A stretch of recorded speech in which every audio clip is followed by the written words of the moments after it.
Translating the Bible's New Testament into Tokelauan has taken nearly 13 years to complete, and at the dedication ceremony special recognition was given to the principal translator, Ione Teo, who's the secretary of the Tokelau Bible Translation Committee. Mark Brown, Chief Executive of the New Zealand Bible Society, presented him with the first copies of the Tokelau New Testament to come off the press.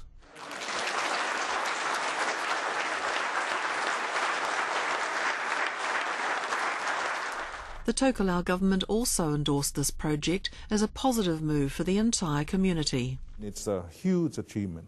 We've been waiting for this day. The Tokelau language, if not the #1 language, that is in danger of being lost. And we believe the Bible would be the beginning or the foundation, for other translations in order that we begin salvaging our language. This New Testament translation has been eagerly awaited by the Tokelau people for many decades. Until now they've needed to use a Samoan Bible, but finally they have a translation in their own language. Oh, this is very precious now, day for us to remember. Yeah. Oh, finally made it. Yeah.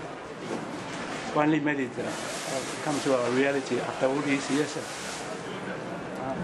makes us very happy. I feel really proud that I buy this for my children. I can't explain it to you how I felt. I mean, I'm feeling really proud that I got a Bible in Tokelau language. It means everything.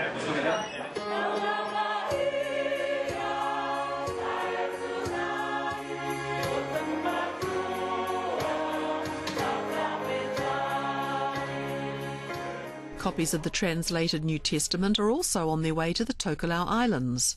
They're on board the yacht Seahawk, which belongs to a seagoing mission organisation called Dayspring Ministries. The mission began in 1969, when Ron and Aggie Russell started distributing Bibles to some of the most remote islands in the South Pacific. Their mission field covered around 30 million square kilometres of ocean, and over a period of more than 30 years, the Russells visited hundreds of islands across 18 different nations, sharing the gospel. 4 years ago, the yacht Dayspring 3 foundered on a reef off the Wallis Islands, putting an end to that chapter of Ron and Aggie's remarkable life. But members of Dayspring Ministries have picked up the baton to continue the Russells' ministry. There's now a new yacht called the Seahawk, which has recently undergone an extensive refit, and its first mission voyage is currently underway in the Pacific, carrying the newly translated Bibles out to the tiny island nation of Tokelau. The team on board the Seahawk includes Chris Bryan from Wellington, and he spoke to us just before flying out to Fiji to help prepare the yacht for departure. In terms of reaching remote islands, which is what we are talking about with this outreach mission, there's only one way to do it. It'll be 2.5, 3 days sail north of Samoa. No anchorage there. We'll have to sit off the island. A couple of reefs that Ron has told me about that we can probably get an anchor down, depending on the weather. But it's not an easy place to anchor. But there's a lovely story about Tokelau, and that is Ron took the translator there in 1974, and they started the process of doing the translation. And I believe they translated the Gospels.